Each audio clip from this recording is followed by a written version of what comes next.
please subscribe and don't forget to press the bell icon to get notified whenever we upload a new video. On to today's market action then, Dalal Street reacted positively to the Gujarat and Himachal Pradesh exit polls, where the BJP seems to be having an edge. However, it came off high slightly in the last hours of trade. Nifty ended near a 2-week high today, but failed to hold on to the 10,350 level. The Sensex also closed with gains of over 200 points. For the week, the benchmark indices finished with gains of 1/6%. The broader indices outperformed. Both Bank Nifty and mid-caps were up about 1%. Anuj Singhal gets us a detailed analysis. Anuj, over to you. Well, good day for the markets. Maybe the bulls would have hoped a bit more. It wasn't a trend day by any stretch of imagination. In fact, the opening hour high was the high for the market, but the market didn't slip much. Yes, towards the end, there was some profit taking in PSU banks, but that's okay. The gains were capped because keep in mind, the global markets were down today. In fact, Hang Seng ended at low points. A lot of these markets were down. So in that context, and with BJP has been priced in, I think the bulls should be reasonably happy. As I said, PSU banks did slip a bit towards the end. In terms of stocks that led the market today, HDFC Twins right on top. Larsen & Toubro was the other one. Metals had a field day today, led by Vedanta, Hindalco, and maybe even Coal India if you want to club in that space. Other nifty gainers today included names like Yes Bank, Mahindra & Mahindra, Bajaj Finance, Eicher Motors, Dr. Reddy's and BPCL. While in the F&O space, you had some big gainers like GSFC, Escorts, Adani Enterprises and Jet Airways. All in all, the week is done. Of course, Monday morning, the actual outcome of polls. And that would be interesting. Let's see where the market goes from here. All right, we're all awaiting that Monday outcome, but thank you for that, Anuj. Time for a short break now. Up next, the Supreme Court extends the Aadhaar linkage deadline for all services provided by the central and state governments to the 31st of March.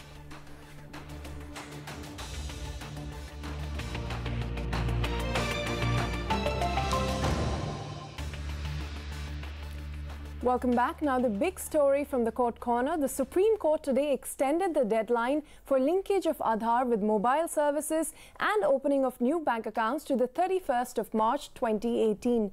Remember, the deadlines for linking the existing bank accounts, PAN cards and other welfare schemes has already been extended to 31st March by the government. Ashpreet Sethi, who was at the court today, joins us now. Ashpreet, what does this order mean now for, the non-Aadhaar holders?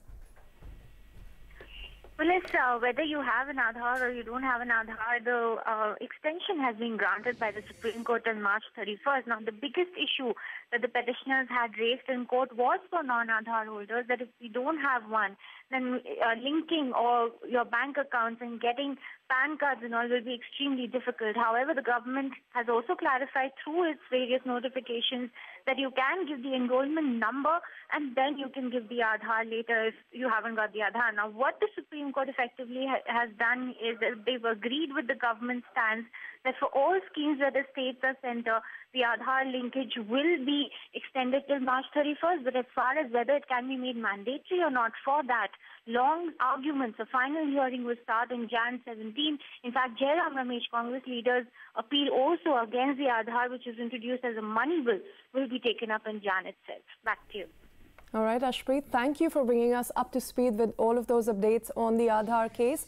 But staying with the court corner, now temporary relief for JP Associates, the parent company of realty firm JP Infratech, in the home buyers refund case. Now remember, the Supreme Court has granted an extension of another month for depositing 125 crore rupees. The court has allowed the company to deposit this sum by the 25th of January. JP had earlier deposited 150 crore rupees with the court. As on December 13th, the Supreme Court has now warned the company of contempt on failing to deposit the money by the extended deadline. On to a CNBC TV18 exclusive now. Sources tell us that the GST Council will be conducting an urgent meeting tomorrow. We understand that this meeting will take place through video conferencing. Timsy Jaipuria joins us with more details. Timsy, why the need for this urgent meeting suddenly and what's likely to be on the agenda? Well, that's right. An urgent GST Council meeting has been called tomorrow. It will be held through video conferencing here from New Delhi. And this time on the agenda is implementation of e-way bill. What I understand from sources is the fact that the centre is pushing for a phased manner implementation of e-way bill from 1st January 2018 and later on a nationwide rollout from 1st April 2018. Remember, already e-way bill is being run as a pilot project in Karnataka. Karnataka feels that it is a smooth way of transporting goods and the transporters are facing no issues through this. On the other hand, GST law panel had recommended deferring of e-way bill till 2019. Now, amid this tussle, we need to see whether whether the GST Council, to be precise, actually gives a nod to the centre's proposal of first phased manner implementation and then a nationwide implementation from 1st April 2018. Also, on the other hand, on the agenda is to discuss various measures that can help in plugging the loopholes leading to revenue leakage. Government feels even e-way bill is a key plays a key role in plugging the loopholes. Already revenue has declined to 83,000 odd crore rupees in the month of October, and yesterday we heard Sushil Modi, deputy CM of Bihar, also saying that November and October figures are likely to be low. So November figures, which are yet awaited, are also likely to be in the same line or not is something yet to be seen. But yes, definitely on the cards how to plug the revenue leakage which is happening, maybe through invoice matching, maybe through implementation of e-way bill. So government does not want to leave any stone unturned. Back to you. Absolutely. The e-way bill and many other important items on the agenda in this important GST meeting tomorrow, and we'll bring you all the updates. Thank you for that, Timsy. But now, electronic goods are set to get expensive. The government has hiked the basic customs duty on some electronic goods today. These include mobile phones, televisions, microwaves and LED lamps. The customs duty on mobile phones has also been raised to 15% from the existing 10%, while the duty on televisions, microwaves and LED lamps has been raised to 20%. Welcome back. The US government has rolled back a key Obama-era regulation that protects an open internet. The Federal Communication Commission voted along the party lines to dismantle the net neutrality rules that many say will give control of the internet to telecom and cable companies. Critics say it will affect streaming services like Netflix, to which websites you see. NBC's Jolene Ken has details. Equality over the internet is our right. High drama today, both outside and inside the FCC. On advice of security, we need to take a brief recess. A sudden evacuation moments before the vote to overhaul the way the internet is regulated. After an all clear, the controversial decision from Commissioner Ajit Pai. The chair votes aye. The item is adopted. With that vote, internet service providers like AT&T, Verizon, Charter, and NBC parent company Comcast can slow down access to content from companies like Netflix, Hulu, and YouTube if those companies do not pay for faster service. Internet providers could also route you to content they own. For consumers, that could mean higher prices or no access to the shows and websites you want. Also, the internet service providers could charge you more based on how much you use overall. Is that about to happen?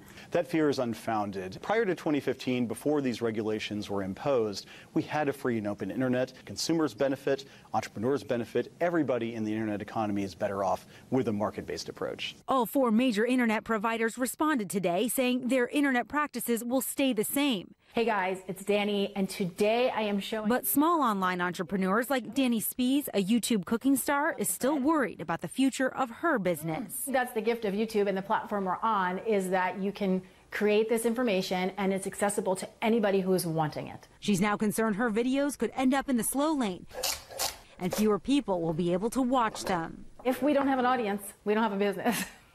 It's that simple.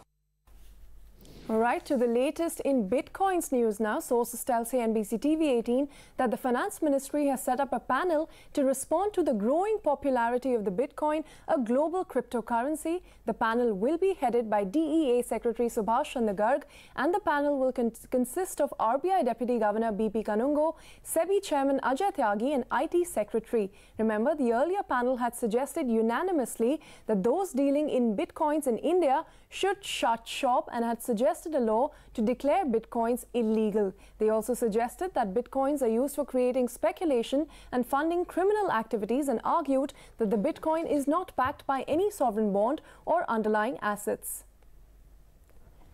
Now, a section of India Inc. is not very pleased with the recommendations put forth by the SEBI-appointed Uday Kotak-led Committee for Corporate Governance Reforms. Yash Jain joins us with the latest on that. Now, Yash, what has been the feedback from top corporates been like to this report?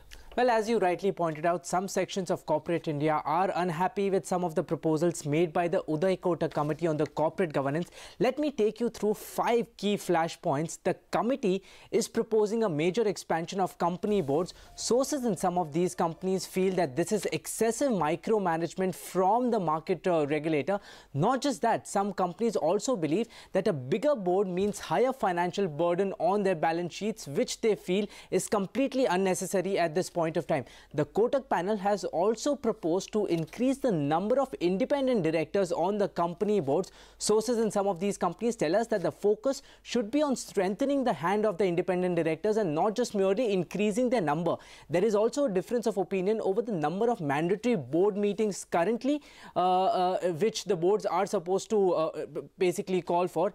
Currently, there are about 4 meetings which these boards call for, but the Kotak panel recommends these boards to call for 5 mandatory meetings. Some companies believe that more meetings may not mean better governance. And finally, the Kotak panel wants medium and long-term strategies of these companies to be disclosed at the board meetings. Sources at some of these companies are miffed with this proposal because they believe that SEBI should not be telling them what to discuss at these board meetings. Now, going forward, what we are given to understand is that these proposals, these recommendations are being examined between SEBI and the Ministry of Corporate Affairs, and there is a possibility that with a mutual consultation, the proposals where there is no contravention or there are no differences in opinions from the various parties would be implemented first, and going forward various stakeholders will be taken on board, their interests will be taken on board, and they will be implemented accordingly. All right, Yash, some important comments coming in from India Inc. on the corporate governance report. But with that, we're completely timed out on this show. It's a wrap on this edition of After the Bell. Thank you so much for watching. Stay tuned to CNBC TV18. Taking Stock Election Exchange Special is coming up next.